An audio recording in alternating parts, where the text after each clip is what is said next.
Good day, everybody. Happy Friday. I hope that everyone had a good week. I'm Kathy W. Welcome to the August 22nd chat.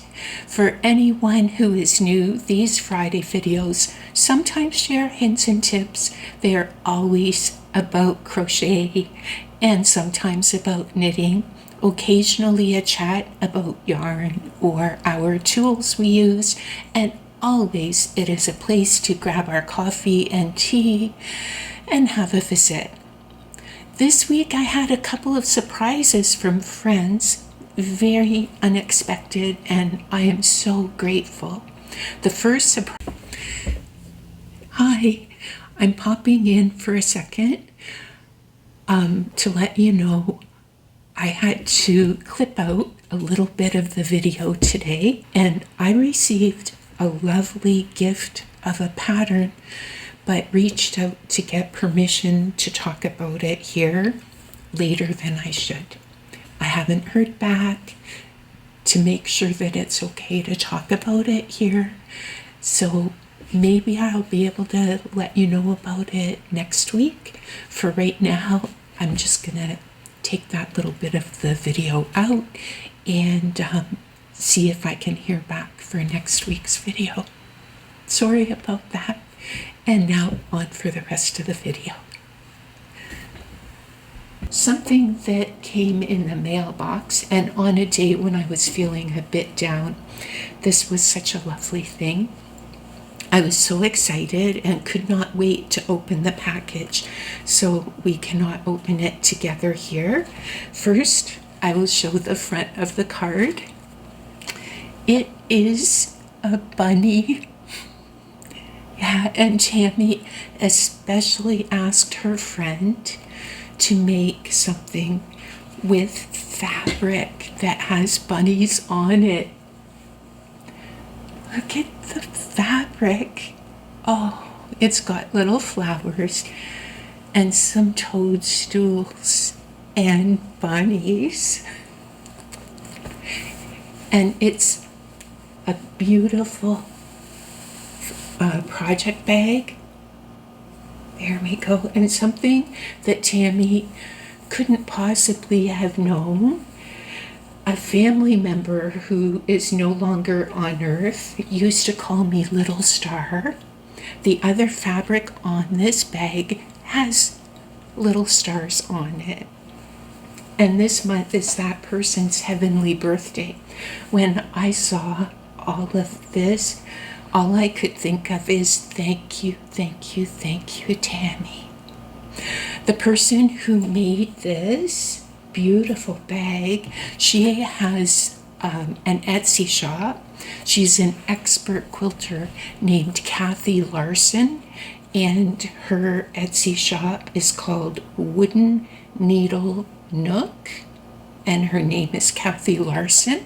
Thank you both of you so much. Those were wonderful surprises last week, and I really do appreciate. Now, this week, I have to say, I had a blanket project that went very, very wrong and that needed some major rework. I did finish one project just in time for today's video. So let's start with the work in progress. There's just one. And this is one that I started last week for my Something New Make Along, and sadly it went sideways in so many ways. I was getting close to the finish line. I put it on the table to measure it, and I realized that there were ripples along one side and a fold in the fabric in the area where the increases were. And because it was made in acrylic, absolutely no amount of blocking would fix this situation. There was nothing that I could do except frog the whole blanket and start over. Now, I asked my son to take pictures of the frogging process, thinking that it might be fun to share with you. Now, he took the first picture and he showed it to me, and once I saw that, all I could do was laugh. he kept saying, "Show me sadness, show me distress." And I just laughed all the harder.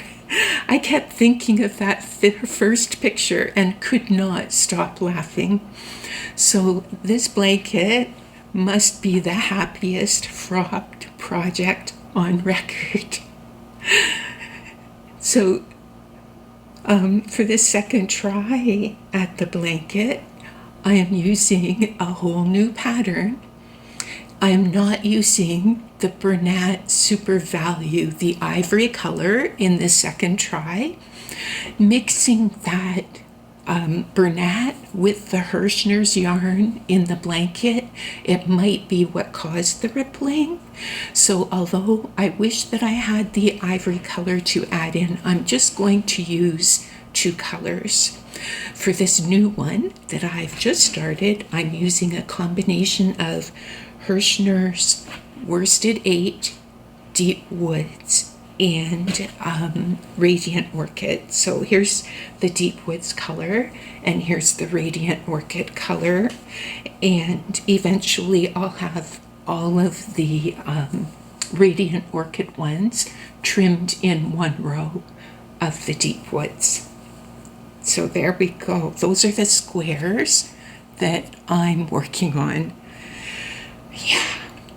The pattern for this blanket is called Bernat Gingham Blanket. It's a free pattern by Bernat Design Studio. There is a free version on Yarnspirations, and I found this one on Ravelry.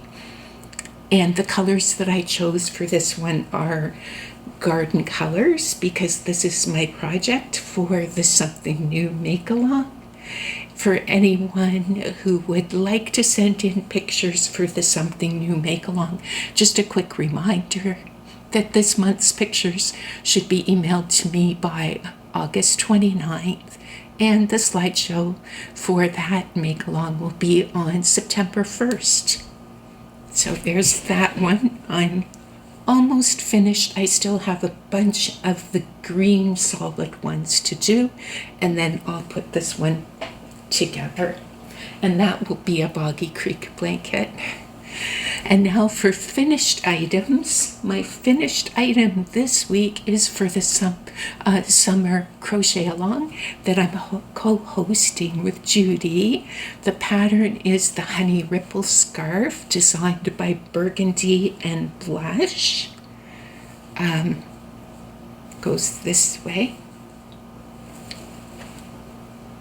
Nope, I was right the first time.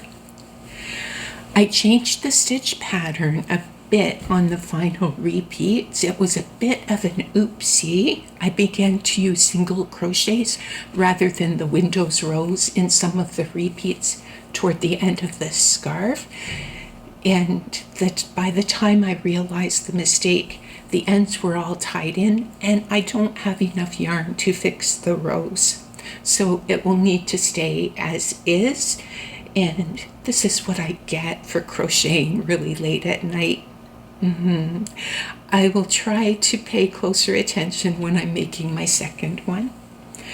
I'm making two scarves for this make-along. For this first one, my finished scarf measures 17 inches wide and 62 inches long. I used two skeins of Brava yarn in the color silver and one skein of Brava in the color Dove Heather. And the stripes in here, that is loops and threads in the color Slate. There we go, and I'll try it on and show you the length as I wear it.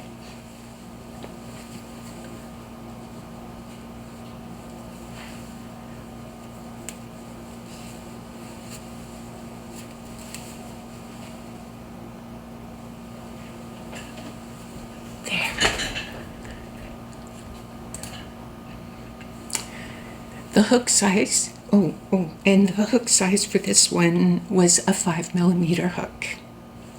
So some exciting news. If you can save the date on September 14th, Judy and I will be together live that day at 1 o'clock Eastern to share all of the Honey Ripple project pictures that were sent in, and that will be when we can all get together and see a slideshow of finished items and chat. Judy has a thumbnail available on her channel where you can pop over and hit the notification bell if you'd like, or there will be a replay for those who cannot get there live. So for the summer cal, please send your completed pictures to my email address by September 8th. And thank you so much to all of you who have sent pictures to me already. If you have any questions, you can send an email to Judy, or you can send an email to me. For any of these make-alongs, I will always reply to emails, and if you have not received a reply, try sending again or reach out to me by the comment area. I want to make sure that I include everyone in the slideshows who sends their pictures. And now it is time to check for the chapter title of the week. For this week, I read what the author wrote about giving it away, and I will share a few additional thoughts. These are my insights after I thought about what Carrie wrote. To me, the most important thing about sharing with others is the love that we put into the world. A smile or a kind word or stitching things with love. It's important to remember that even what seems like a small thing at the right time can make a big difference. I know someone who was collecting mittens, hats, and scarves to be included in holiday giving boxes one year.